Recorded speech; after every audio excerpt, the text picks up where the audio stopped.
નમસ્કાર મિત્રો, chemistry standard 12 chapter number 7 પી વિભાગના તત્વો, એમાં છેલ્લે સમૂહ નંબર 16 એની શરૂઆત આપણે કરી હતી, ચાલ્કોજન સમૂહ. એની પહેલા સમૂહ નંબર 15 માં આખો ભણી ગયા હતા. હવે ચાલ્કોજન સમૂહ અથવા 16મો સમૂહ, એની ઇલેક્ટ્રોન રચના, તત્વનું નામ, એના ભૌતિક ગુણધર્મો ત્યાં સુધીની ચર્ચા કરી હતી. ઉપરાંત એની ઓક્સિડેશન અવસ્થા. હવે આ સમૂહમાં આગળ વધીએ તો સૌથી પહેલા આ સમૂહનું પ્રથમ તત્વ ઓક્સિજન. ઓક્સિજનની અનિયમિત વર્તણૂક, પોતાના સમૂહના અન્ય તત્વ કરતા ક્યાં અને શા માટે જુદું પડે છે એ ચર્ચા. પછી રાસાયણિક પ્રતિક્રિયાત્મકતામાં હાઇડ્રોજન સાથે પ્રતિક્રિયાત્મકતા, ઓક્સિજન સાથે, હેલોજન સાથે, એમ કરીને એક પછી એક આગળ ગુણધર્મો સમજતા જઈએ. તો સૌથી પહેલા O2 ની અનિયમિત વર્તણૂક. આવર્ત કોષ્ટકના હર એક સમૂહ, પી વિભાગના દરેક સમૂહની વાત કરો અને જો તો પહેલું તત્વ બાકીના તત્વો કરતા, એના જ સમૂહના બાકીના તત્વો કરતા અલગ પડે છે. એનું મુખ્ય કારણ ઈ તત્વનું નાનું કદ, ઈ બધા તત્વોના પોતાના જ ગ્રુપના તત્વોની સરખામણીમાં, અને વધારે વિદ્યુત ઋણતા. આ બે કારણો મુખ્ય જવાબદાર છે. ત્રીજું, ડી કક્ષકોની ગેરહાજરી. આજે ઓક્સિજનમાં તમે જુઓ તો ડી કક્ષકોની અપ્રાપ્યતા છે. આગળ જોતા જાઓ, સલ્ફર, સેલેનિયમ, ટેલ્યુરિયમ. સલ્ફરમાં ડાયરેક્ટલી ડી કક્ષક નથી, પણ 4s પછી તરત ડી કક્ષક આવી શકે. બાકી સેલેનિયમ, ટેલ્યુરિયમ આ બધામાં ડી કક્ષકોની હાજરી છે, જ્યારે ઓક્સિજનમાં ડી કક્ષકની હાજરી નથી. એટલે અનિયમિત વર્તણૂકનું મુખ્ય કારણ નાનું કદ, ઊંચી વિદ્યુત ઋણતા, ડી કક્ષકની અપ્રાપ્યતા. ઉપરાંત ચલો H2O બન્યો તો આમાં પ્રબળ હાઇડ્રોજન બંધ જોવા મળશે, જ્યારે આ જ સમૂહનો બીજો હાઇડ્રાઇડ H2S, તો આમાં H બંધ જ નથી બની શકતો.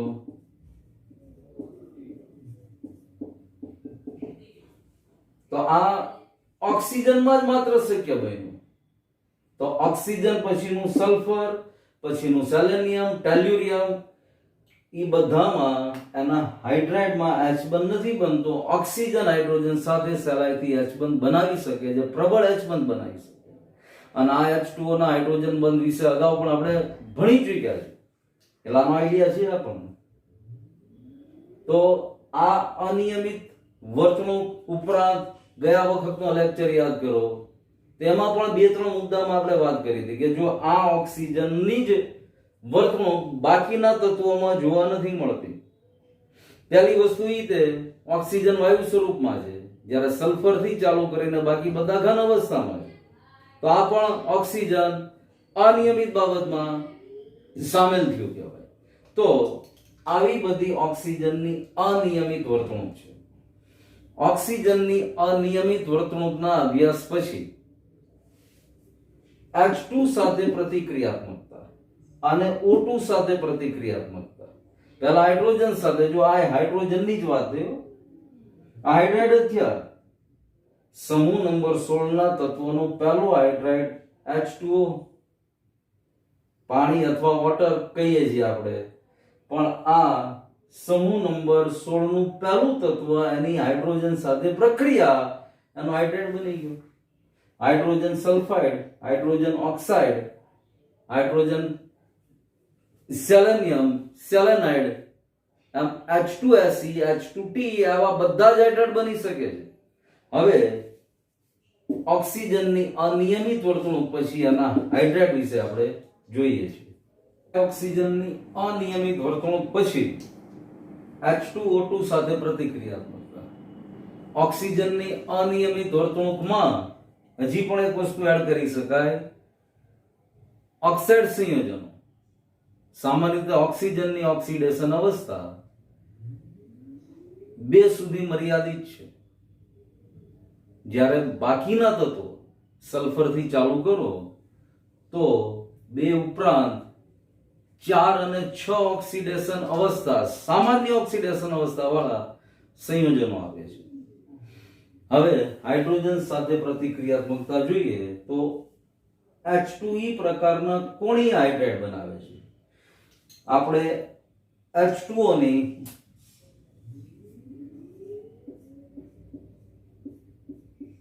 બંધારણની રચના ભણી ગયા છે. જો અહીંયા ઓક્સિજન ઉપર અબંધકારક ઇલેક્ટ્રોન યુગ્મ અને કોણીય આકાર, અહીંયા બંધ કોણ પણ sp3 સંકરણના કારણે 109 ડિગ્રી અને 109.5 ડિગ્રીનો અથવા 109 ડિગ્રી અને 28 મિનિટનો થવો જોઈએ. પણ H2O માં અબંધકારક ઇલેક્ટ્રોન યુગ્મની 2 જોડના કારણે આ બંધ કોણ ઘટીને 104.5 ડિગ્રીનો થઈ ગયો. આવું H2O ના બંધારણમાં આપણે ભણી ગયા છે. એ જ વસ્તુ આગળ, એટલે બધા પ્રકારના હાઇડ્રાઇડ આવું કોણીય બંધારણ ધરાવે છે. હવે ખાસ કરીને હાઇડ્રાઇડમાં જોઈએ તો એસિડિક પ્રબળતા અને રિડક્શન કરતા ગુણધર્મો આ સિક્વન્સમાં છે. H2O is less than H2S is less than H2SE is less than H2T. મતલબ સૌથી વધારે બધામાં એસિડિક થયું H2T અને સૌથી ઓછું એસિડિક બન્યું H2O. ઉપરાંત રિડ્યુસિંગ એજન્ટ અથવા રિડક્શન કરતા ગુણધર્મની વાત કરો તો H2O થી ચાલુ કરીને H2T સુધી સૌથી વધારે રિડક્શન કરતા ગુણધર્મ કોની પાસે છે? H2TE પાસે. આનું કારણ સ્પષ્ટ છે.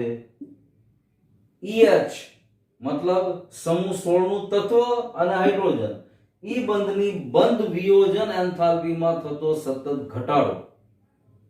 આ બંધ વિયોજન એન્થાલ્પીમાં થતો ઘટાડો H2O ને ઓછું એસિડિક, H2TE ને વધારે એસિડિક, H2O ને ઓછું રિડક્શન કરતા H2TE ને વધારે રિડક્શન કરતા બનાવે છે.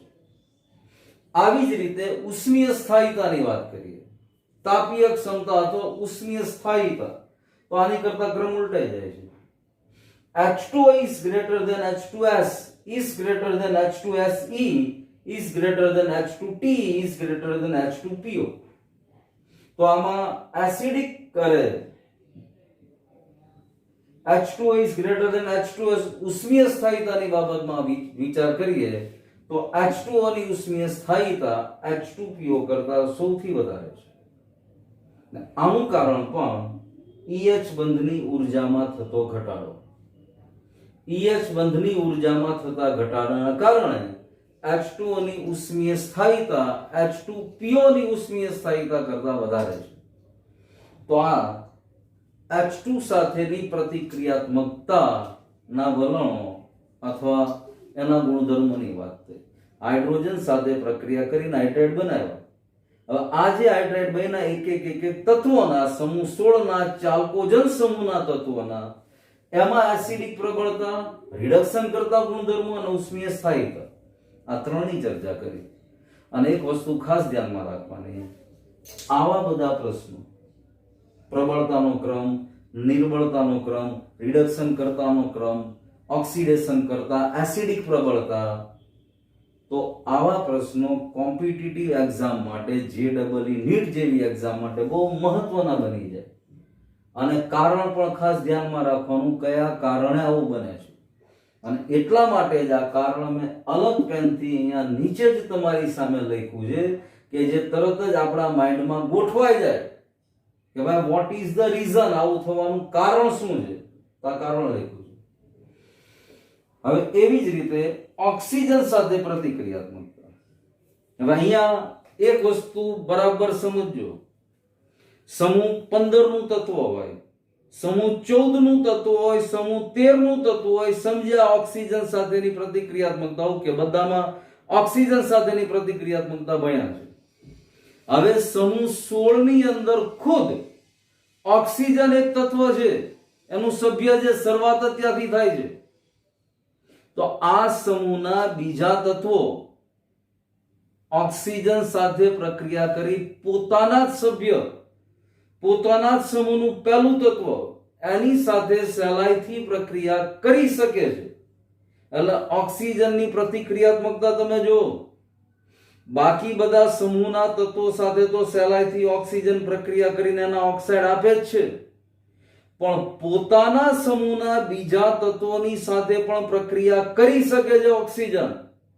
અથવા બીજા શબ્દોમાં આ સમૂહના બીજા તત્વો આ જ સમૂહનું પહેલું તત્વ ઓક્સિજન એની સાથે સહેલાઈથી પ્રક્રિયા કરી EO2 અને EO3 પ્રકારના ઓક્સાઇડ આપે છે. E એટલે આ તત્વો અથવા એલિમેન્ટ્સ, અંગ્રેજીમાં એલિમેન્ટ્સ કહેવાય તત્વોને, એની ઉપરથી EO2 અને EO3. મતલબ પહેલું જુઓ તો SO2, ઓક્સિજન ખુદ O2 સ્વરૂપમાં જ છે તો આપણને ખબર છે. SO2 sulphur dioxide, selenium dioxide, tellurium dioxide.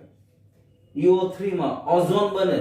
ઓક્સિજનના બે પરમાણુ ઓક્સિજનના ત્રીજા પરમાણુ સાથે પ્રક્રિયા કરી O3 ખૂબ મહત્વનો વાયુ બનાવી શકે છે, ઓઝોન.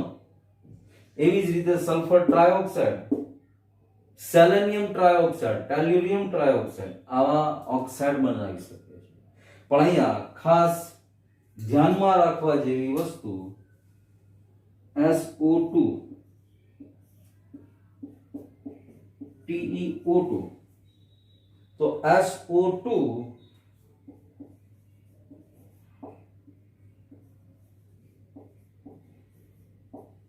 રિડ્યુસિંગ એજન્ટ છે, મતલબ રિડક્શન કરતા છે. જ્યારે TO2 સુધી પહોંચ્યા તો આ ઓક્સિડાઇઝિંગ એજન્ટ બની જાય છે. મતલબ સલ્ફર ડાયોક્સાઇડ થી જેમ આગળ ઓક્સાઇડમાં વધુ આ સમૂહના તત્વોમાં એમ રિડક્શન કરતા ગુણધર્મ ઘટતો જાય છે અને TO2 સુધી પહોંચો ત્યાં તો રિડક્શન કરતાનો ગુણધર્મ ખતમ થઈ ઓક્સિડેશન કરતાનો ગુણધર્મ TO2 માં જોવા મળે છે. આ બાબત ખાસ ધ્યાનમાં રાખવાની.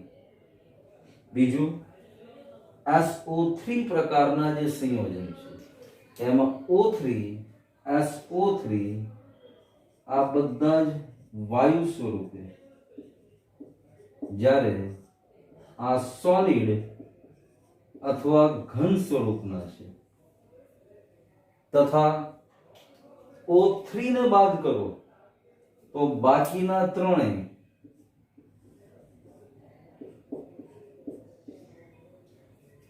+6 ઓક્સિડેશન અવસ્થા ધરાવે છે, જ્યારે અહીંયા +4 ઓક્સિડેશન અવસ્થા ધરાવે છે. અહીંયા સેલેનિયમ, ટેલ્યુરિયમ આની ઓક્સિડેશન અવસ્થા +4 છે, જ્યારે SO3 તો સલ્ફરની ઓક્સિડેશન અવસ્થા +6 છે. પણ ખાસ નવાઈ વાળો અથવા આશ્ચર્યજનક ગુણધર્મો છે કે આ જ સમૂહના તત્વ એના જ સમૂહનું પહેલું તત્વ સહેલાઈથી પ્રક્રિયા કરી શકે છે. આવું જ સમૂહ નંબર 13 માં, સમૂહ નંબર 1 માં હાઇડ્રોજનની અનિયમિતતા અથવા હાઇડ્રોજનના કંઈક વિશિષ્ટ ગુણધર્મના કારણે હાઇડ્રોજનને શેમાં મૂકવું આવર્ત કોષ્ટકમાં એ હજી અસંજમસ છે. આખું આવર્ત કોષ્ટક ભણી ગયા પણ યાદ કરો હાઇડ્રોજનને વચ્ચે રાખ્યો તો. પણ હાઇડ્રોજનની ઇલેક્ટ્રોન રચનાને ધ્યાનમાં રાખીએ તો 1s1. ઇલેક્ટ્રોન રચનાના આધારે જોઈએ તો સમૂહ 1 નું તત્વ થાય. તો સમૂહ 1 ના બાકીના તત્વો હાઇડ્રોજન પછી લિથિયમ, સોડિયમ, પોટેશિયમ, તો આવા બધા તત્વો હાઇડ્રોજન સાથે પ્રક્રિયા કરીને હાઇડ્રાઇડ આપતા હતા. તો એ જેમ હાઇડ્રાઇડ બનતા હતા એમ અહીંયા ચાલ્કોજન સમૂહ અથવા ઓક્સિજન સમૂહ, ઓક્સિજનનો પરિવાર પોતાના બધા જ તત્વો ઓક્સિજન સાથે પ્રક્રિયા કરી EO2 અને EO3 પ્રકારના ઓક્સાઇડ આપે છે. તો આ વાત થઈ ઓક્સિજન સાથેના ગુણધર્મોની, ઓક્સિજન સાથેની પ્રતિક્રિયાત્મકતાની. હવે હેલોજનની સાથે H2 સાથે આ સમૂહના તત્વો કેવા પ્રકારના સંયોજનો અને એને શા કારણે બનાવે છે એ ચર્ચા આની પછી આપણે કરીએ. પણ આ ચર્ચામાં ખાસ હાઇડ્રાઇડમાં એસિડિક પ્રબળતા, રિડક્શન કરતા પ્રબળતા અને ઉષ્મીય સ્થાયીતા. O2 સાથેના ઓક્સાઇડમાં પહેલી તો પોતાનું જ તત્વ ઓક્સિજન આ સમૂહનું, બાકીના બધા તત્વો પ્રક્રિયા કરી શકે છે. +4+6 અવસ્થા ઓક્સિડેશન અવસ્થા વાળા ઓક્સાઇડ બનાવે છે. પણ ખાસ નોંધવા જેવી વસ્તુ SO2 રિડક્શન કરતા છે, જ્યારે TO2 ઓક્સિડેશન કરતા બની જાય છે. ઓઝોન SO3 વાયુ અવસ્થામાં, બાકીના ઓક્સાઇડ EO3 પ્રકારના વાયુ સ્વરૂપ ઘન સ્વરૂપમાં. અને આ બધા જ ઓક્સાઇડ અધાતુના ઓક્સાઇડ બન્યા. SO2, SO3 આ બધા એસિડિક ગુણધર્મ ધરાવે છે. SO3 ને પાણીમાં વિયોજન કરીએ અથવા પાણીની અંદર એને ઓગાળીએ, એની અંદર શોષીએ તો તરત સલ્ફ્યુરિક એસિડ. SO2 ને પાણીની અંદર એબ્ઝોર્બ કરીએ, સલ્ફ્યુરસ એસિડ. તો આ ઓક્સાઇડ એસિડિક ગુણધર્મ ધરાવે છે. હવે H2 અથવા હેલોજન સાથે પ્રક્રિયા.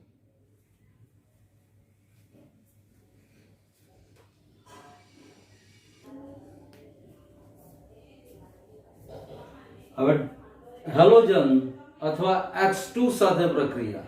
હવે H2 સાથે પ્રક્રિયા થઈ EX2, EX4 અને EX6 આવા ત્રણેય પ્રકારના હેલાઇડ આપશે. EX2 માં જોઈએ તો 2 ઓક્સિડેશન અવસ્થા, EX4 માં જોઈએ તો +4 ઓક્સિડેશન અવસ્થા અને EX6 માં જોઈએ તો +6 ઓક્સિડેશન અવસ્થા. અને આ બધા પ્રકારના હેલાઇડ સંયોજનોમાં ચોક્કસ વિવિધતા છે. પણ ડિટેલમાં જોઈએ તો સૌથી પહેલા જો EX2, OF2, Cl2O, Br2O. અહીંયા પણ એક વસ્તુ ખાસ માર્ક કરવાની. OF2 માં ઓક્સિજનની ઓક્સિડેશન અવસ્થા +2 છે, જ્યારે Cl2O, Br2O આમાં ઓક્સિજનની ઓક્સિડેશન અવસ્થા -2 છે. અહીંયા હેલોજન તત્વ પ્લસ બની જાય છે, જ્યારે ફ્લોરિનની વિદ્યુત ઋણતા આની પહેલા પણ આપણે ભણી ગયા, આખા આવર્ત કોષ્ટકમાં સૌથી વધારે છે. તો આ EX2 પ્રકારના હેલાઇડ છે. EX4 સલ્ફર ટેટ્રાફ્લોરાઇડ, સેલેનિયમ ટેટ્રાફ્લોરાઇડ, ટેલ્યુરિયમ ટેટ્રાફ્લોરાઇડ આ બધામાં sp3d સંકરણ થાય છે. અને આની રચના યાદ આવતું હોય તો 11મા ધોરણમાં ભણી ગયા છીએ આપણે સંકરણ સાથે. દાખલા તરીકે SF4 છે તો S fluorine fluorine fluorine fluorine અને સલ્ફર પાસે રહેલા અબંધકારક ઇલેક્ટ્રોન યુગ્મ, આ અબંધકારક ઇલેક્ટ્રોન યુગ્મ હવે આખી રચના તમે જો તો સીસો પ્રકારની આખી SEESAW સીસો એવા પ્રકારની રચના જોવા મળે છે. તો આ EX4 પ્રકારના હેલાઇડ સંયોજન થયા કે જેમાં sp3d સંકરણ જોવા મળે છે. હવે SF6, TeF6, SeF6 મતલબ EX6 પ્રકારના સંયોજનો. પણ અહીંયા ખાસ એક વસ્તુ નોંધવાની, આના ફ્લોરાઇડ સંયોજનો સ્થાયી છે. EX6 માં EF6 પ્રકારના જ હેલાઇડ સંયોજનો સ્થાયી છે. દાખલા તરીકે સલ્ફરનો ફ્લોરાઇડ, ટેલ્યુરિયમનો ફ્લોરાઇડ, સેલેનિયમનો ફ્લોરાઇડ. સાથે સાથે બીજી વસ્તુ અહીંયા પણ નોંધો, SF6 આ વાયુમય અવસ્થામાં, SeF6 સેલેનિયમ ટેટ્રાફ્લોરાઇડ પ્રવાહી અવસ્થાનો અને ટેલ્યુરિયમ ટેટ્રાફ્લોરાઇડ ઘન અવસ્થાનું બંધારણ ધરાવે છે. મતલબ આ ત્રણેય ફ્લોરાઇડ સલ્ફર, સેલેનિયમ, ટેલ્યુરિયમ ત્રણેય પ્રકારના ફ્લોરાઇડ મળે છે અને ત્રણેય ફ્લોરાઇડ વાયુ, પ્રવાહી, ઘન એમ ત્રણેય અલગ અલગ ભૌતિક અવસ્થામાં મળે છે. ફ્લોરિન બધામાં કોમન છે. ફ્લોરિન કોમન છે, સાથે સાથે બધામાં ચાર ફ્લોરિન જ જોડાયેલા છે. પણ સલ્ફર સાથેનો ફ્લોરાઇડ વાયુમય SF4, સેલેનિયમ સાથેનો ફ્લોરાઇડ SeF4 પ્રવાહી, ટેલ્યુરિયમ સાથેનો ફ્લોરાઇડ TeF4 ઘન અવસ્થામાં છે. હવે ઓક્સિજન સિવાયના બધા તત્વો ડાઇક્લોરાઇડ અને ડાયબ્રોમાઇડ બનાવે છે. ડાઇક્લોરાઇડ, ડાયબ્રોમાઇડ મતલબ Fe2Cl2, S2Cl2, Te2Cl2. ઓક્સિજન આવું નથી બનાવી શકતો. ઓક્સિજનમાં એક અપવાદ છે, O2F2 બનશે. O2F2 વિશે અગાઉ પણ ભણી ગયા છે. આ OF2 થયું, જેમાં ઓક્સિજનની ઓક્સિડેશન અવસ્થા +2 છે. O2F2 માં ઓક્સિજનની ઓક્સિડેશન અવસ્થા +1 છે. પણ એની સિવાય ઓક્સિજન બીજા આવા ક્લોરાઇડ કે બ્રોમાઇડ સાથે સંયોજન નથી બનાવી શકતો. જ્યારે બાકીના તત્વો બનાવી શકે છે, Fe2Cl2, S2Cl2 વગેરે. ઉપરાંત અહીંયા વિષમીકરણ પામી શકે છે અને વિષમીકરણની એક પ્રક્રિયા લખી છે. દાખલા તરીકે 2Se2Cl2 ડાયસેલેનિયમ ડાઇક્લોરાઇડ. હવે આનું વિષમીકરણ થઈ SeCl4 સેલેનિયમ ટેટ્રાક્લોરાઇડ, ક્લોરીનના 4 પરમાણુ SeCl4 પ્લસ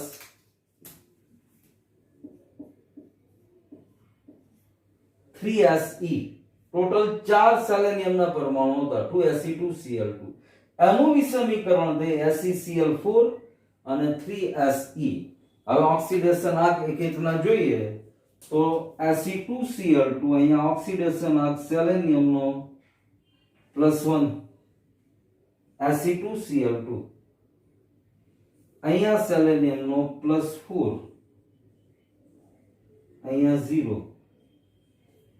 તો આ વિષમીકરણ પ્રક્રિયા થઈ અને ઉપરાંત આ બધા જ હેલાઇડ સંયોજનોની સ્થાયીતાનો ક્રમ.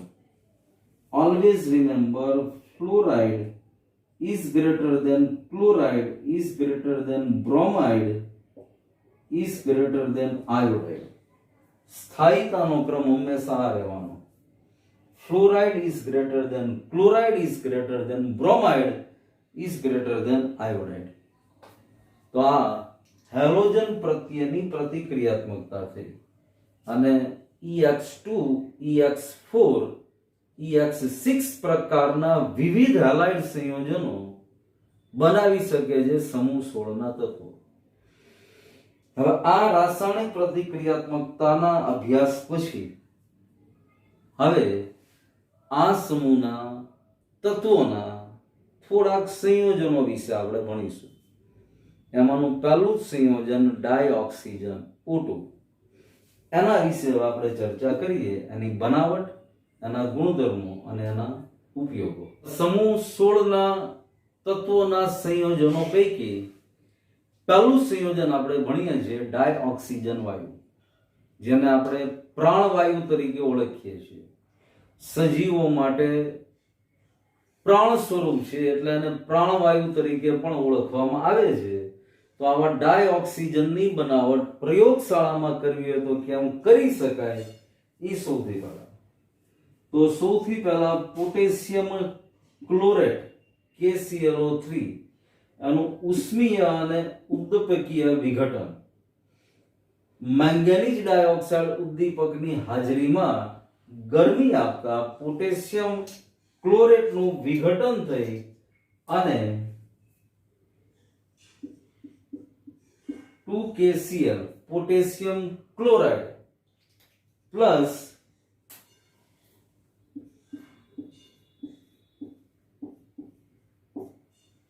(3O2) 3 મોલ ઓફ ડાયોક્સિજન વાયુ. આ પહેલી બનાવટ થઈ. બીજી સિલ્વર ઓક્સાઇડ 2Ag2O. આની પણ વિઘટન પ્રક્રિયા થઈ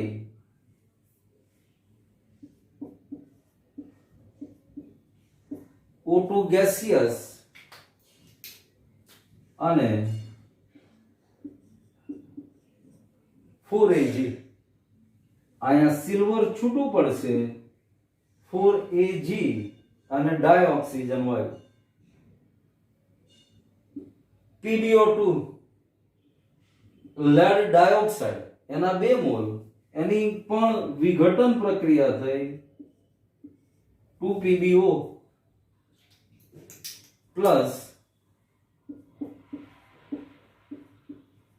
O2 gaseous.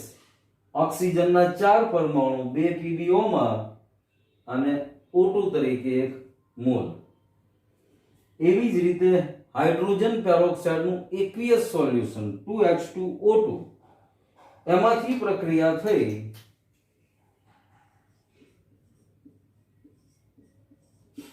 2H2O લિક્વિડ ફોર્મમાં પ્લસ O2 gaseous. અહીંયા પણ ઓક્સિજનના 4 પરમાણુ 2H2O2 માં, એમાં 2 પાણીમાં.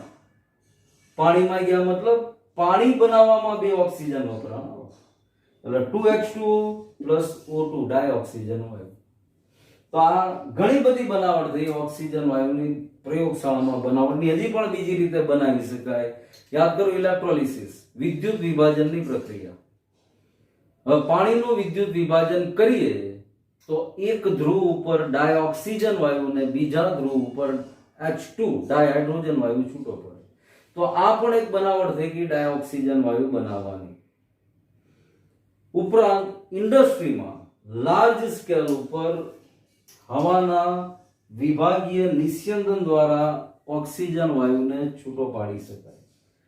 હવામાં રહેલો ભેજ અને કાર્બન ડાયોક્સાઇડ એને પહેલા દૂર કરી શુષ્ક હવા અને એનું પ્રવાહીકરણ કરી એમાં સૌથી પહેલા N2 ડાય નાઇટ્રોજન વાયુ છૂટો પડે ને પછી ઓક્સિજન વાયુ વિભાગીય નિસ્યંદન દ્વારા અલગ કરી શકાય. આ અગાઉ આપણે ચર્ચા થઈ ગઈ છે. તો આવી રીતે પણ ઓક્સિજન વાયુ મેળવી શકાય, પણ આ લાર્જ સ્કેલ ઉપર ઔદ્યોગિક બનાવટ. તો આ બધી જુદી જુદી ઓક્સિજન વાયુની બનાવટની પદ્ધતિઓ હતી. હવે ઓક્સિજન વાયુના ભૌતિક ગુણધર્મો બહુ સરળ છે. રંગવિહીન ગંધવિહીન વાયુ છે. પાણીમાં અલ્પ દ્રાવ્ય છે, પણ પાણીમાં દ્રાવ્યતા આપણને પરફેક્ટ આપી છે કે 100 સેન્ટીમીટર ક્યુબ 100 સીસી અથવા 100 મિલીલીટર આટલા પાણીની અંદર લગભગ 3.08 સેન્ટીમીટર ક્યુબ જેટલો ઓક્સિજન 293 કેલ્વિન તાપમાન સુધીમાં દ્રાવ્ય હોય છે. અને પાણીમાં આટલી દ્રાવ્યતા ઓક્સિજનની જળચર પ્રાણીઓ માટે આશીર્વાદરૂપ. જળચર જે પાણીની અંદર પોતાનું જીવન અને શ્વસન ગુજારે છે એવા પ્રાણીઓ માટે પાણીમાં આટલી ઓક્સિજનની દ્રાવ્યતા પૂરતી છે. એ પાણીમાંથી સહેલાઈથી આટલો ઓક્સિજન મેળવી શકે છે. ઉપરાંત 90 કેલ્વિન તાપમાને એનું લિક્વિફિકેશન અથવા પ્રવાહીકરણ થાય. 55 કેલ્વિન ટેમ્પરેચર એનું ઠાર બિંદુ અથવા ફ્રીઝિંગ પોઈન્ટ છે. ઉપરાંત O16, O17, O18 આવા સમસ્થાનિકો પણ ઓક્સિજન આપે છે, જેનો પરમાણુ ભાર 16, પરમાણુ ભાર 17, પરમાણુ ભાર 18 હોય એવા પણ ઓક્સિજન અસ્તિત્વમાં જોવા મળ્યા છે. તો આ એના 3 સમસ્થાનિકો છે. તો આ ઓક્સિજન વાયુના ભૌતિક ગુણધર્મો થયા. હવે ઓક્સિજન વાયુના રાસાયણિક ગુણધર્મો અને એના ઉપયોગો. હવે રાસાયણિક ગુણધર્મની ચર્ચા કરી એની પહેલા થોડીક ચોખવટ કરી દઈએ. તમે એક એક સમૂહને માર્ક કરતા જાઓ. એક એક સમૂહ નંબર 1 થી ચાલુ કરો. ખાલી પી વિભાગના જ તત્વોની વાત નથી કરતા આપણે, સમૂહ નંબર 1 થી. તો આ બધા જ સમૂહના તત્વો સહેલાઈથી ઓક્સિજનની સાથે રાસાયણિક પ્રક્રિયા કરી ઓક્સાઇડ બનાવી શકે છે. તો આ બધા જ ઓક્સિજનના રાસાયણિક ગુણધર્મો જ થઈ ગયા. એમાંથી થોડાક ગુણધર્મની આપણે ચર્ચા કરવાની છે. એ ગુણધર્મો રાસાયણિક અને સાદા ઓક્સાઇડ આ બેને મિક્સ જ આપણે ભણશું, કારણ કે આ બધા ગુણધર્મની અંદર આ બધા સાદા ઓક્સાઇડ આવી જશે.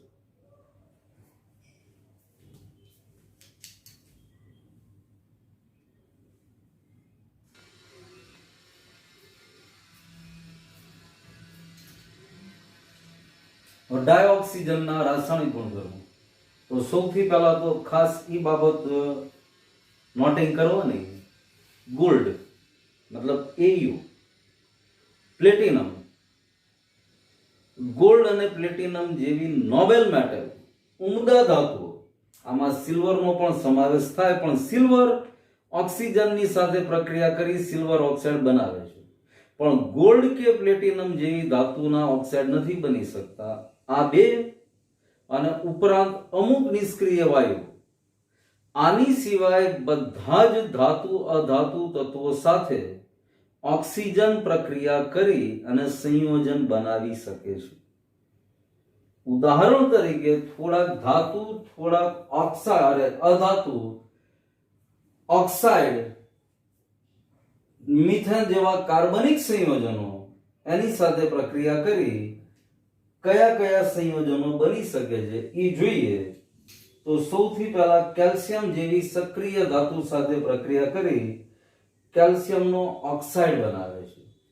તો 2Ca+O2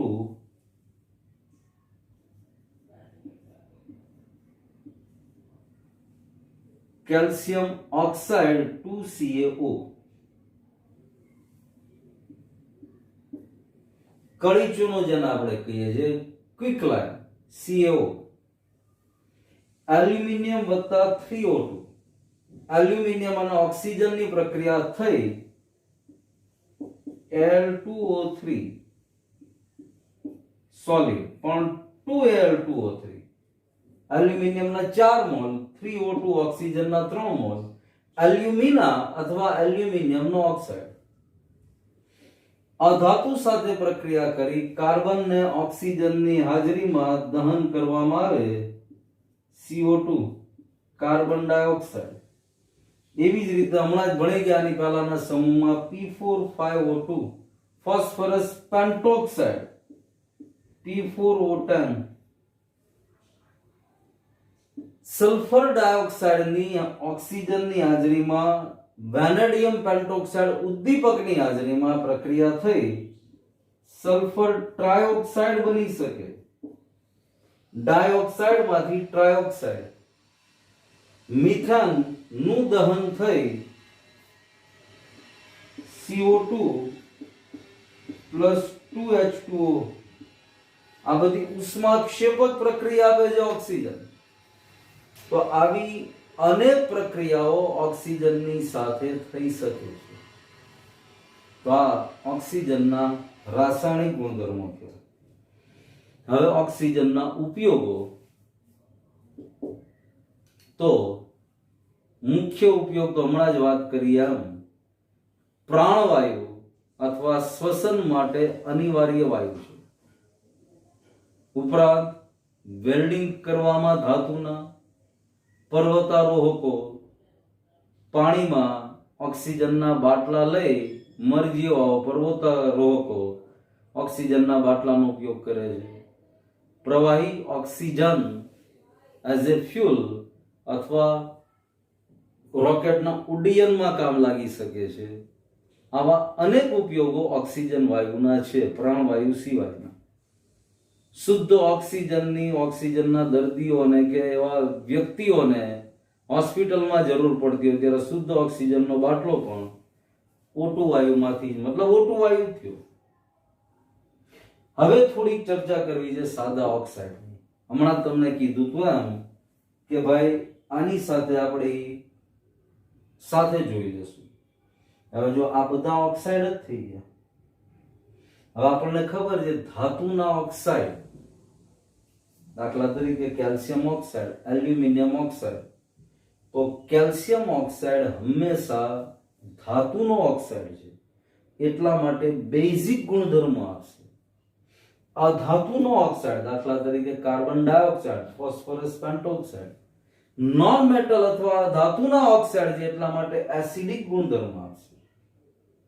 અમુક ધાતુના ઓક્સાઇડ ઉભય ગુણધર્મી ઓક્સાઇડ છે, દાખલા તરીકે એલ્યુમિના અથવા Al2O3. તો આ ઉભય ગુણધર્મી છે, એસિડ સાથે બેઝ સાથે બંને સાથે પ્રક્રિયા આપી શકશે ને આવી પ્રક્રિયાઓ અગાઉ આપણે ભણી જ ગયા છે. અમુક ઓક્સાઇડ દાખલા તરીકે H2O, કાર્બન મોનોક્સાઇડ CO, તો આવા ઓક્સાઇડ તટસ્થ ઓક્સાઇડ છે, ન્યુટ્રલ ઓક્સાઇડ છે.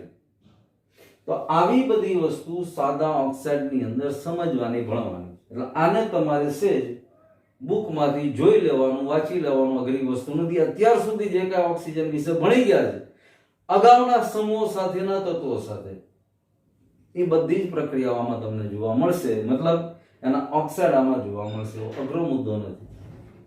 તો અહીંયા આપણે આજે આ લેક્ચર આટલી વસ્તુ ભણીને પૂરું કરીએ છીએ. આજે જે કાંઈ ભણ્યા એમાં સૌથી પહેલા તમે જુઓ તો રાસાયણિક ગુણધર્મ, એમાં સૌથી પહેલા ઓક્સિજનની અનિયમિત વર્તણૂક. આમાંય ઘણી બધી અનિયમિત વર્તણૂક આવી જ ગઈ ઓક્સિજનની, કારણ કે આ જે કાંઈ ભણ્યા આપણે આ સમૂહના બધા તત્વો નથી કરી શકતા. તો ઓક્સિજનની અનિયમિત વર્તણૂક, H2 સાથે પ્રતિક્રિયાત્મકતા, O2 સાથે પ્રતિક્રિયાત્મકતા, X2 સાથે હેલોજન સાથે પ્રતિક્રિયાત્મકતા, પછી આ સમૂહનું પહેલું સંયોજન ડાયોક્સિજન વાયુ, બનાવટ પ્રયોગશાળામાં અને ઔદ્યોગિક રીતે, ભૌતિક ગુણધર્મો, રાસાયણિક ગુણધર્મો બોર્ડ ઉપર છે, ઉપયોગોની હમણાં ચર્ચા કરી, અને સાદા ઓક્સાઇડ શીખ્યા. હવે આની પછીના પીરિયડમાં આગળ બીજા આ જ સમૂહના તત્વો વિશે ભણશું, પણ હોમવર્કની અંદર આ બધી જ વસ્તુ લખવાની. લખી ફેરબુકમાં, રફ નોટમાં, જ્યાં સુધી બાય હાર્ટ નો થાય, પાકું નો થાય ત્યાં સુધી સતત લખવાનું. અને તમે માર્ક કરો તો આવી બધી જ પ્રક્રિયાઓ, કોઈ આજે એવી અઘરી કે અલગ પ્રક્રિયા નથી ભણ્યા કે જે મૂંઝવણ આપે. આ બધી સહેલી પ્રક્રિયા ભણ્યા, અને આ બધી પ્રક્રિયા અગાઉ કાંઈક ને કાંઈક કોઈ ચેપ્ટરમાં કે કોઈ મુદ્દામાં આપણી સામે આવી જ ગઈ છે. એ જ બધી પ્રક્રિયાને રિવાઇઝ કરી છે આપણે. તો અહીંયા સુધી આપણે આજે ભણીએ છીએ. અને પછીના પીરિયડમાં આ પાઠમાં આગળ વધીશું. કાંઈ ડાઉટ કે ડિફિકલ્ટી માટે ચોક્કસ ફોન કરી શકો છો. Thank you.